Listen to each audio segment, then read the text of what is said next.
I know your preachers don't preach it like this, but throughout the Holy Quran, Allah warns us and lets the believers know that He is our protector.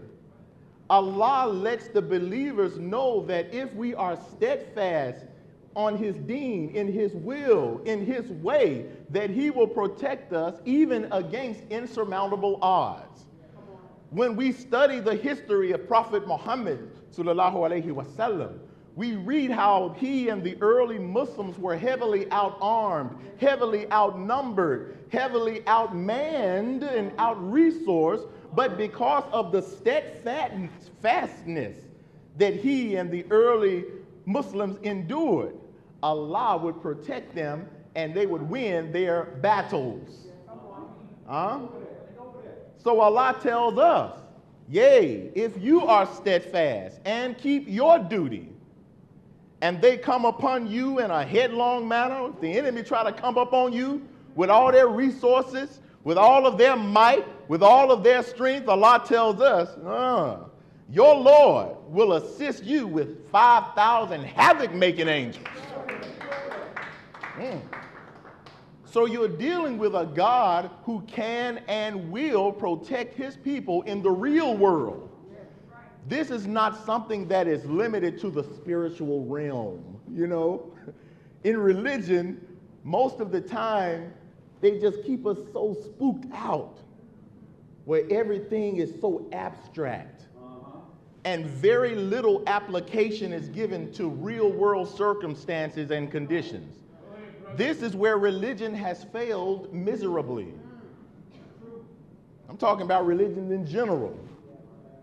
We've got so spooked out in looking at God and Allah in some spooky way that we can't see His manifestation in the real world, even when He fulfills everything He said He was going to do. So we see where God is promised to come and fight for His people who seem as though they are the most vulnerable. Now, this should be of utmost importance for us because we are people who are the victims of the worst form of slavery, the worst form of dehumanization and oppression, and yet we are still here. We are people who subtly feel like we can't overcome our oppressors. We don't always say it like that, but in the back of our minds, we really believe we can't stop the white man. Why do we think like that? Because we don't see any military force that we have that seems to overpower the nuclear weaponry and military prowess exhibited by America and these other European and foreign nations. So in our mind, black folks like, yeah, I believe in God, but we can't overcome this power. That's how we think. Because you don't know God. So what Allah revealed to the Honorable Elijah Muhammad is essential, because in order to battle and overcome this enemy, being outnumbered, being outarmed, being out-resourced, you have to know something about the God and the weaponry associated with this God that is more superior than your enemies. Yes, sir. If you do not have this requisite knowledge, all praise is due to Allah. If you are in a war or a battle and you're supposed to be fighting, if you don't even know the backup that you brothers have, and sisters, I there's greet you no with the way greeting that words you of can peace. even fight with us. Salam alaikum. Once again, it is my privilege and pleasure to be here at the Final Call Administration Building and to be able to look into your faces and to come into your homes by your permission, and of course by the permission of Almighty God Allah. Last week, Brother Farrakhan quickly came into the country and then disappeared. I did not want to tell you at that time where I was, because I knew that some of you would get very, very excited. But 2 years ago, I made a commitment to the Navajo and Hopi Indians that on July the 6th, 1986, it was learned that the government of the United States had planned to move the Navajo Indians off of their lands, and I pledged to them that I would be there with them when the government and the soldiers appeared.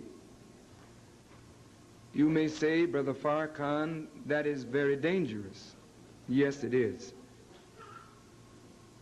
But I am convinced, more so now than ever before, that there's a power with me that the United States government will soon recognize, if they don't already recognize it, and you too will come to recognize it. And I had to be there with the Indians because the United States government is a very murderous government, and they will stop at nothing to get their ends. But I believed with all my heart that if I were among the Indians, that they would not do anything. Because if I am just scratched accidentally by you, you will be destroyed completely. I am not boasting, but I am more than what you think I am. And I am more than what I thought I was. But I am here for your salvation and for the damnation of those who are against your rise. Take it or let it alone. When on September the 17th, 1985, Allah gave me a vision in which I was transported by a small circular plane, you call it UFO, to a great mother wheel that the Honorable Elijah Muhammad told us for many years was above our heads. And on that wheel, for the first time in 10 years, I heard the voice of the Honorable Elijah Muhammad. And the Honorable Elijah Muhammad from that wheel told me of the United States government's plans to make war against a certain people in a certain place at a certain time. I did not hear in that communication who the people were, where they were, etc.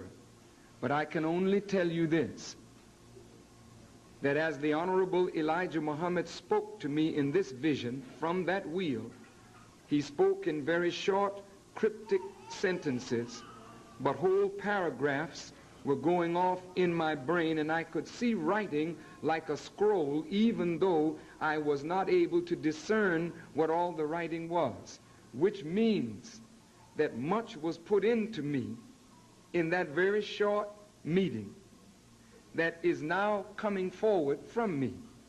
And you don't have to be a scholar or a scientist. All you have to do is observe me. I say this to all of you, black and white. You just have to observe me and listen carefully to what comes from my lips, and then study what you already know. And if it doesn't lead you to a profound conclusion that something is happening with your brother, through your brother, for your benefit, then you are dead indeed. And I don't believe you are as dead as you might think you are. I believe you already observe, even though you may not understand what is actually going on. Because I myself am growing into the understanding of what is going on, what has been going on, particularly that night of September the 17th with that vision. I'm saying that to say this, that from that time I was conscious of the wheel that the Honorable Elijah Muhammad taught us about. Everywhere I went on my 50,000-mile journey, the wheel went with me. I don't have time on this short broadcast to deal with all the specifics of what I saw, what I heard, but I knew that the wheel was with me in Ghana, in Burkina Faso, in Nigeria, in Ivory Coast, in Benin, and it was with me in Libya. I knew that the wheel interfered with the electronic communication of the aircraft carrier that America had there, the Sixth Fleet, in the Gulf of Sirte or the Gulf of Sidra, and that aircraft carrier had to return to Miami for servicing. I understood when Gaddafi shot down 3 American planes and there was not a responsive answer by all of that firepower in the Mediterranean, there was a power bigger than America's power interfering with America's power, and later it came out in the news that a bright yellowish orange object, a wheel-like object, was spotted in the Mediterranean. I am telling America that wherever I am, the wheel is. And you had better be very careful how you deal with me. Your end is in sight. This is for Reagan and the whole staff. You have no power today against what I am doing. Remember that.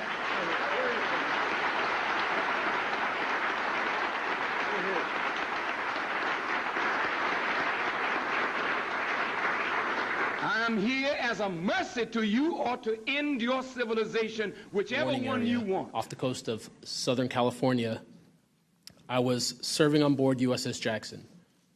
During that period, I moved between the Interior Communications Center, ICC-1, and the bridge wing, correlating the sensor picture with visual observations, part of my routine responsibilities for surface and air picture management. What I observed and what our crew recorded was not consistent with conventional aircraft or drones as they appear on our system. A self-luminous tic-tac-shaped object emerged from the ocean before linking up with 3 other similar objects. The 4 then disappeared simultaneously with a high synchronized, near instantaneous acceleration. I observed no sonic boom and no conventional propulsion signatures, no exhaust plume, no control surface articulation on the Sapphire image system. Shortly after the synchronized departure, radar tracks dropped. These observations were multi-sensor and recorded inside of ICC-1 with time location overlay visible in our source frames that have been made public by journalists. From my experience operating in this region over many years and consistent with our public characterized encounters, unidentified objects reoccur in United States operation areas off Southern California. That fact alone does not tell us what they are, but it does argue the systematic stigma-free reporting and for the preservation of sensor data so analysts can evaluate safe and intelligence implications with rigor. I want to underscore 3 points for the task force and the committee. Aviation and maritime safety. When crews and watchstanders observe objects that maneuver or accelerate in ways that does not match known profiles and do so near our ships and aircraft, that is, first and foremost, a safety issue.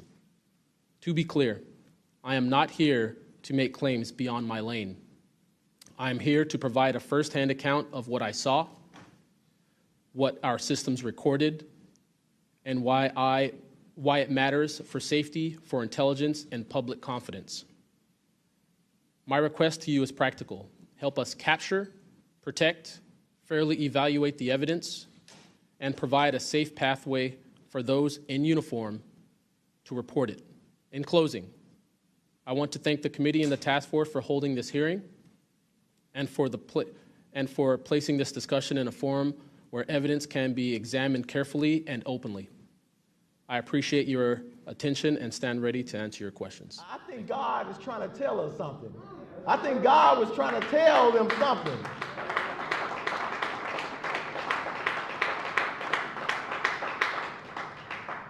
So the enemy knows something.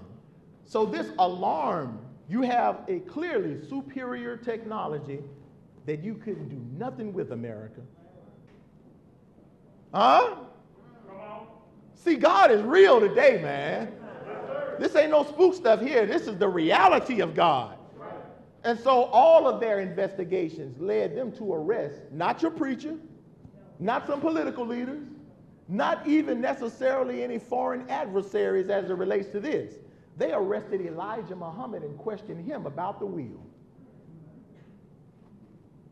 And you know what? The Honorable Elijah Muhammad tells us about when they arrested him and what they asked him about. He states this.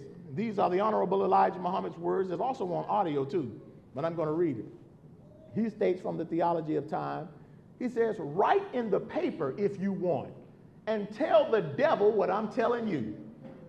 Look, that's an instruction, by the way. He's telling you, if you don't believe me, write it in the paper. Or in this case, put it on YouTube.